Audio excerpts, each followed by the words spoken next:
We're going to talk about one thing primarily, but the most important thing is what we're really sort of christening, if you will, today, which is the opening of our downtown police station. And so this has been a project that has been in the making for some time.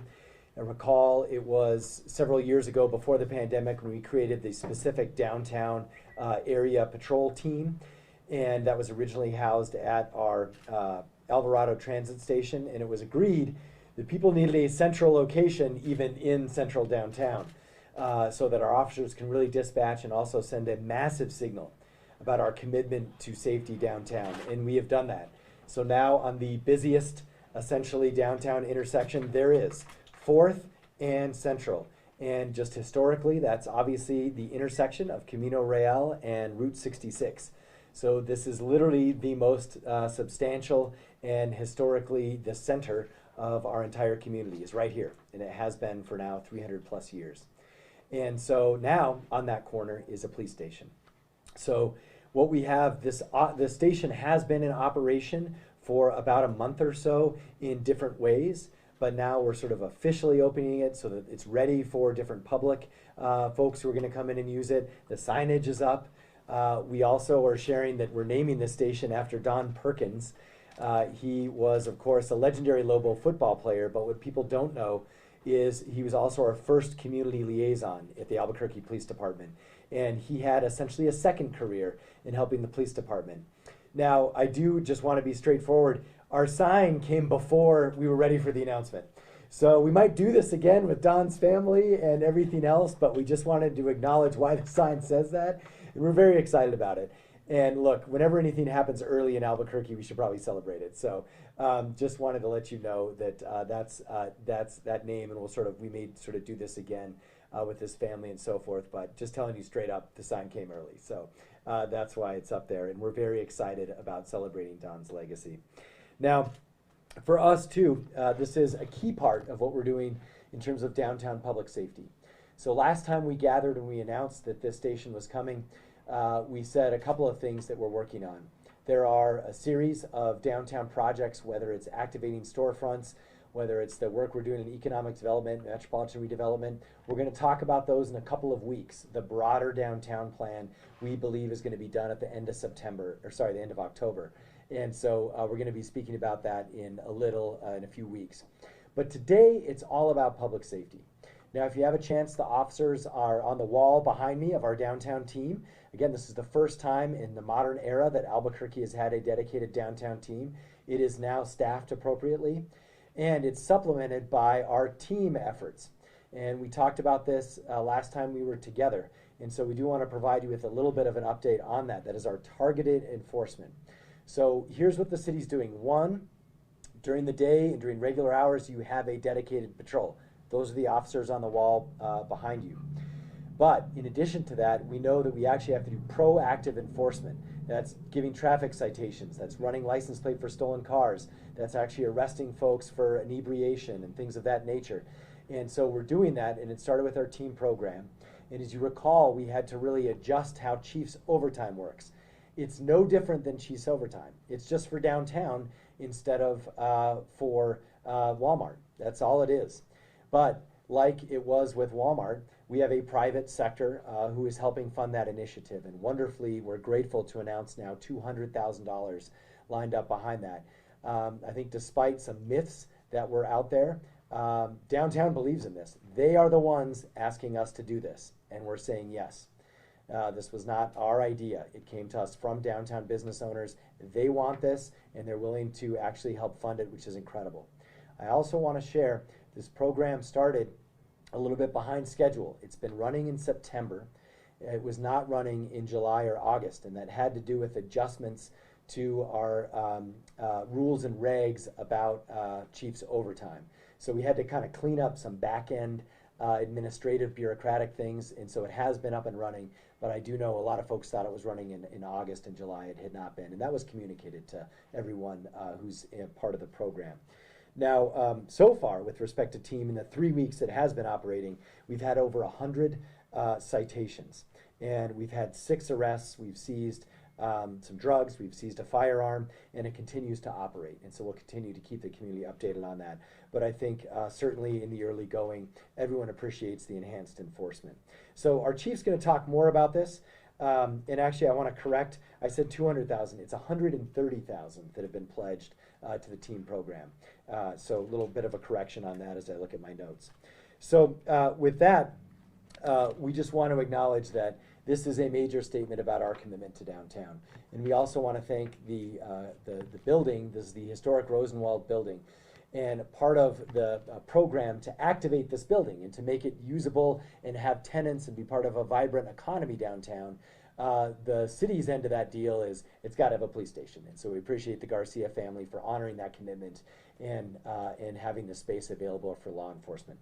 So with more on that, our Chief of Police, Harold Medina. Thank you, Mayor. I'm pleased to be here today to be talking about the opening of the downtown Public Safety Center. This has been a long time coming. If you look historically, in early 2018, we opened the downtown Public Safety District and we assigned officers for the first time to this area. And like the mayor was talking about, we now have officers assigned to day shift, swing shift, and we're working to continue to grow that. And all these are building blocks to creating a safe downtown environment. And when I was approached about this location, that made perfect sense. Like the mayor stated, the first location was off to the very east, a little bit south of Central. It wasn't centralized and it wasn't the focal point of the downtown area. I'm very excited that we're able to open here and that we're going to have our resources and officers permanently housed here. Our downtown officers have a very unique position. When we looked and we developed downtown, we recognized that there are several areas of town that had to have unique policing for their area. And in the downtown area, we realized that foot patrol officers on bikes, officers knowing the community and practicing true community policing was one of the big key aspects in this program being successful. So our officers have been here. They have great relationships. I actually walked the beat with them a couple months ago, and it was surprising to me and encouraging to see how they knew the business owners, how they knew some of the individuals that they dealt with during the course of that walking the beat, and how the business owners were so inviting and wanted them there. As you know, most downtowns in major cities, it's a huge economic boost for the area, and there's a lot of things that go in and out of the downtown area, and that's what we want to start creating. And I think that the thing we need to remember is all these are building blocks. It started with the building block of officers being assigned here, officers practicing the principles of community policing, getting to know the community, getting to know their struggles and their problems, and it's continued to grow. We now have a substation, and we have hopes for the future to continue to develop our resources downtown and the footprint of the Albuquerque Police Department downtown.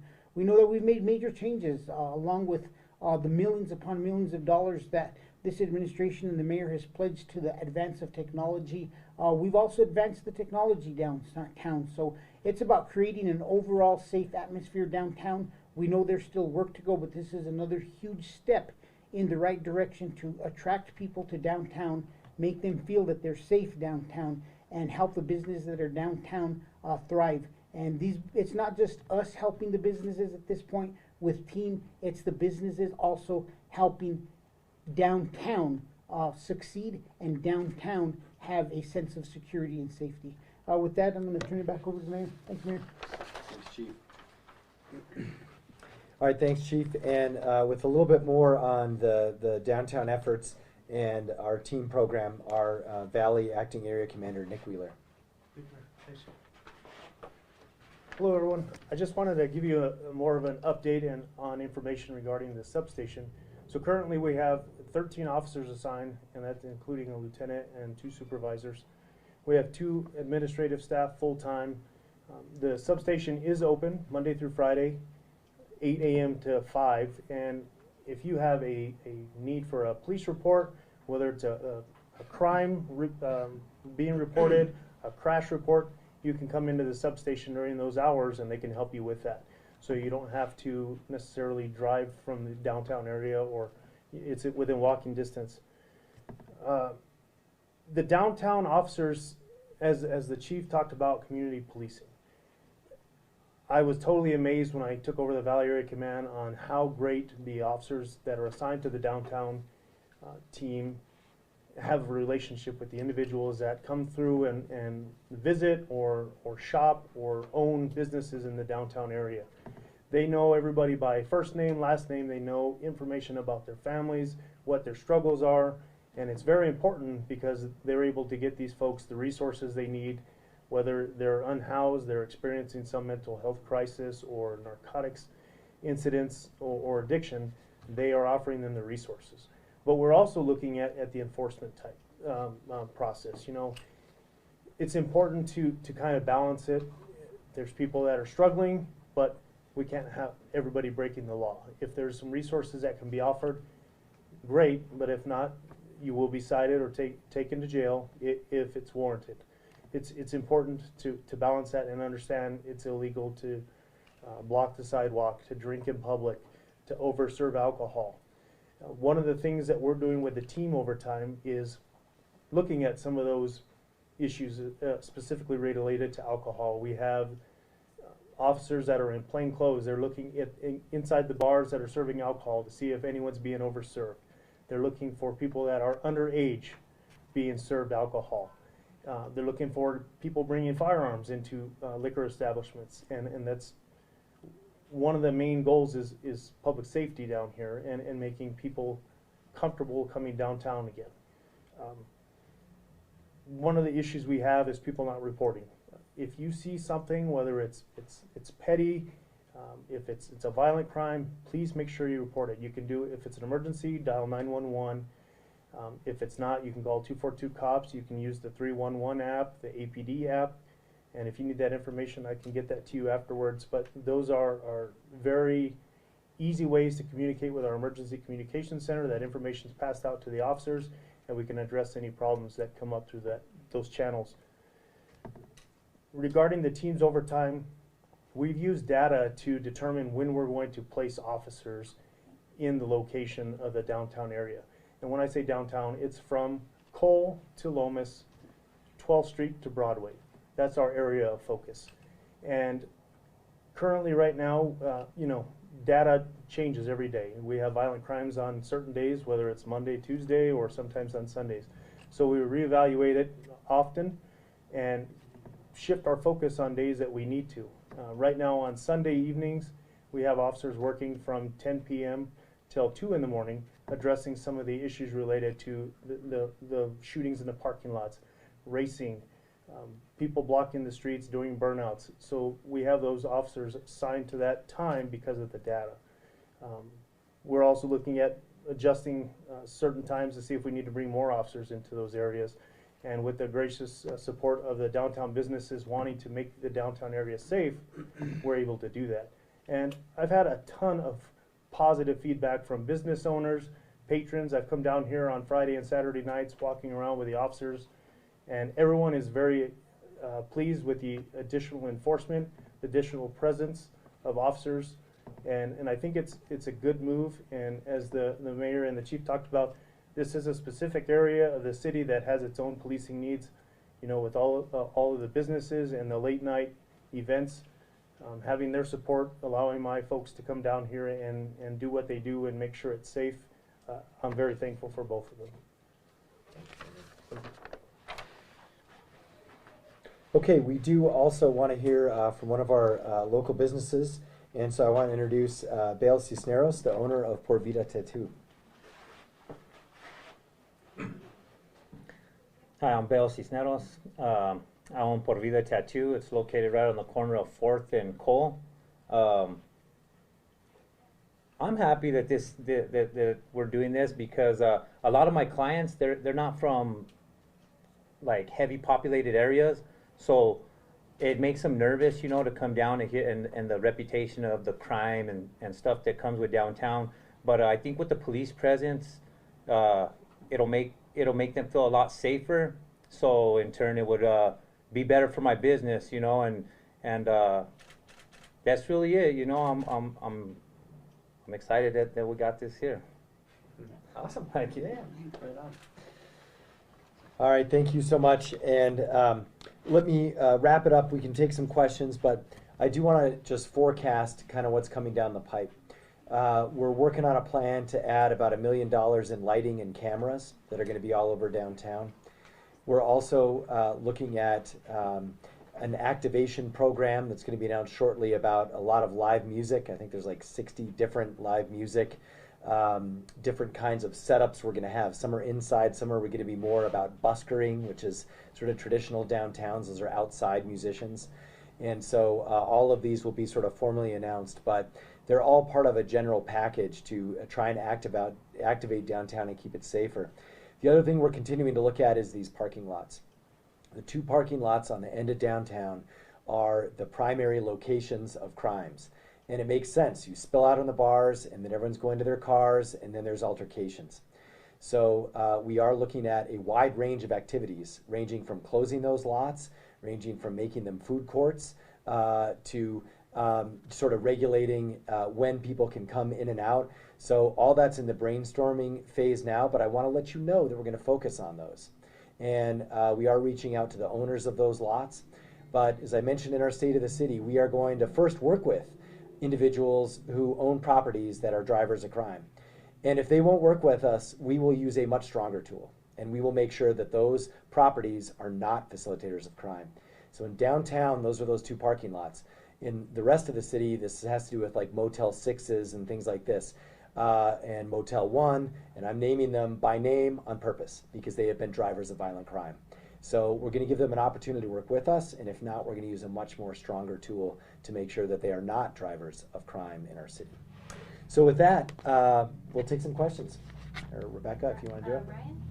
The $130,000 for the team fund, how long does that sustain this overtime effort for? And do we have to come back at a certain time and ask for more money later, or what's the funding and timeline look like? We've done the math and we're trying to coordinate it so that funding would cover a 1-year period, so we could do an evaluation and see what our successes have been. Have we actually made downtown safer, and what other building blocks are adding on? And we're also looking to see how we could do things differently downtown, and those are some of the conversations we're having. So I think it's a combination of, we know we have about a year to use this team overtime, and during that year we want to do evaluations to see how we could make changes to how we conduct business or how business is conducted downtown and how we could make it safer. So we are looking at other cities. What are they doing in their downtown areas? How can we make modifications that may be different and Albuquerque is not used to? So we'll continue to work on rolling stuff out. Is that fiscal year, so does that take us through July of next year? It should take us through actually about August of next year, because we, like the mayor said,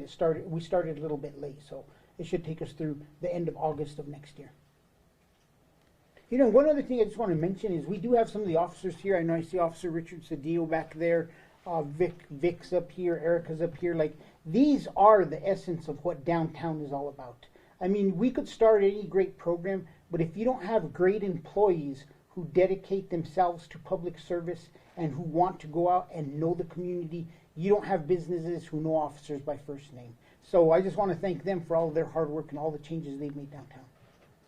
Chief, dovetailing off of that real quick, of Ryan's question, so the idea was going to be 1 shift, 4 hours, 4 officers roughly at last check for the team program. How many of those shifts are you planning to have per week? Initially we were planning to have 2 of those shifts per week, but we continue to evaluate data, and we're looking, and we started off with Wednesdays, and Wednesdays aren't being as productive as we were hoping, and we may make a modification and we may change it to add a couple people on Saturdays, Sundays. The beauty about how this was done downtown is downtown businesses has given us the leeway to say, when is the best time to have resources here?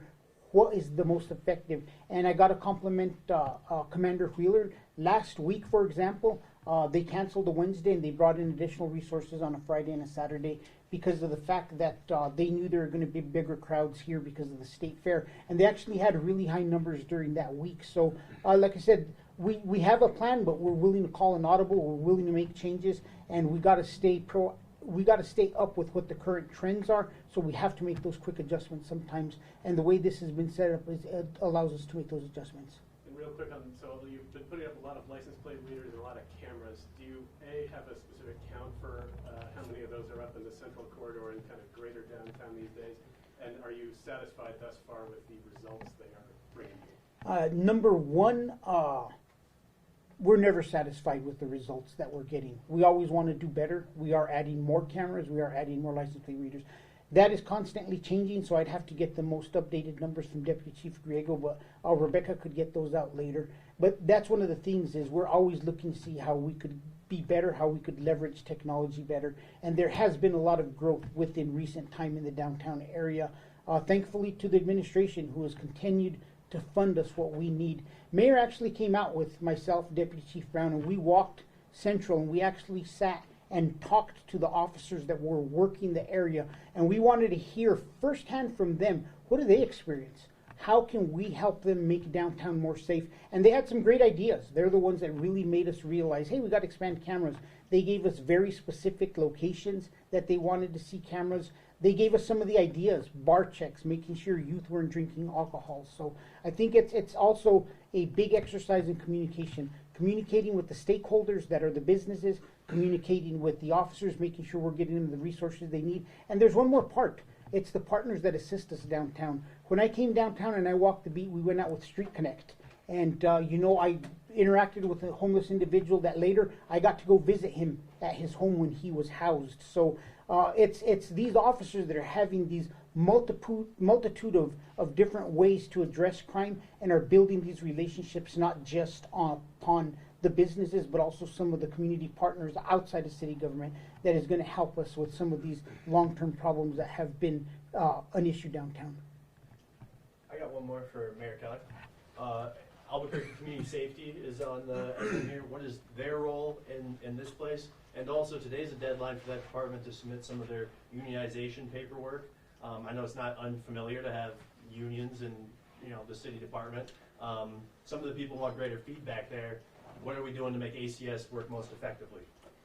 So a couple things. First off, you do see these other logos on the wall, fire as well, and our city GSD security, our city security plays a heavy role in our parking lots that are all around downtown and our city facilities. So this is a multi-use office, and so ACS will be staffed out of here as needed, and they're actually working on sort of, in the long term, we hope to have this staffed for longer hours.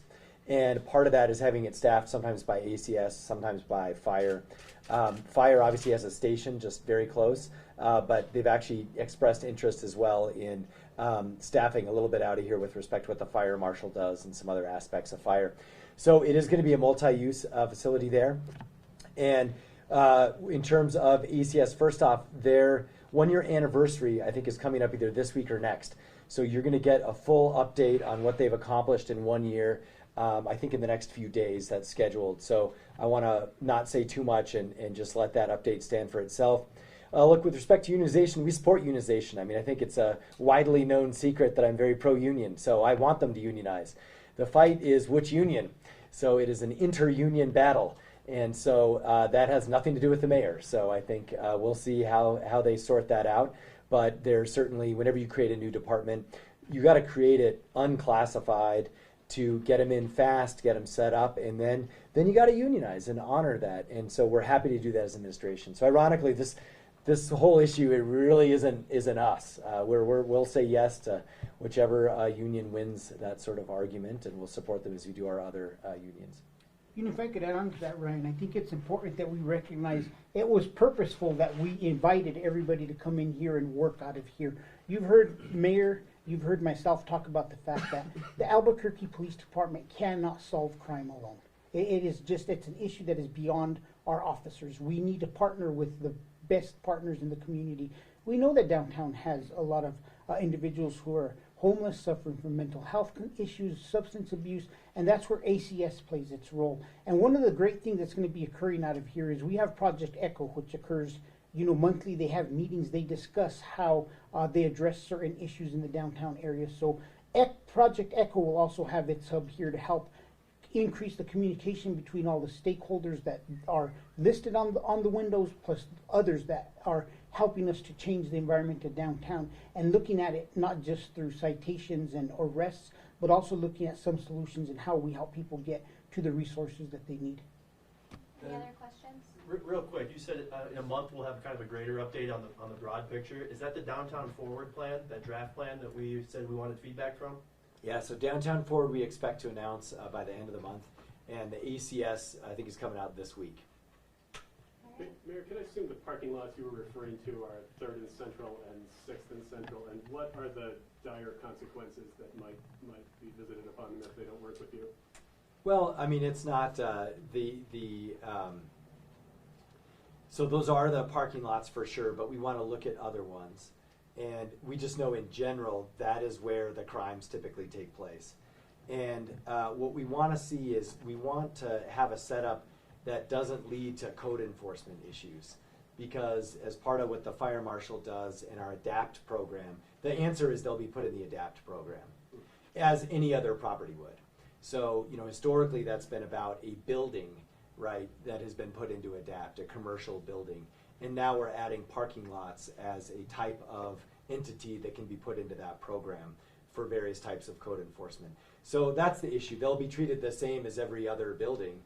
There just have to be a parking lot, and so they'll be put into the ADAPT program. But not thus far the clubs and bars that they were at before they went to the parking lot? Well, if we can tie them to that, we always will. And that actually has been one issue, you know, frankly, we have not had, you know, in a way that is any different than it always has been at the city. Like we don't have a particular bar or club that we think is problematic. Now, historically in Albuquerque, as you know, there have been times the city has worked to shut down different clubs and bars. Right now, actually, fortunately, we have no particular issue with any club or bar. Even if that might, you know, folks might be obviously coming out of a bar, the altercation, which is legally what matters, has been occurring in parking lots. And so that's the same as a hotel. I mean, if you go back to a hotel and do something wrong, even if it's because you were at a bar first, you know, it's the hotel where the crime was committed, not the bar where you came from. Does this new station mean that APD is adding officers to the downtown team? You know, we talked about the number of officers assigned here, and as we continue to recruit and our numbers go up in the department, that is a big wish of ours. We've actually identified 6 target areas within the community that we want to focus and develop this model off of. Each one has a certain amount of officers, but none of them have the amount of officers downtown has, and none of them have the amount of officers that we'd like to have. We know that community policing is the answer to a lot of the questions. These historical areas of concern, we have officers that do this in these other areas, and we need to continue to add officers. And our hope is that someday we'll be able to reach that magical number of 1,200 officers. I don't know, honestly, if we'll do it in my time, because it's just recruiting's tough right now. But as we're able to add these officers on, we want to continue to grow these areas to grow those relationships with the community. Because it's those long-term relationships that honestly are making the difference in the public's perception of the police department. Thanks, guys. Thanks, everybody. Thank you.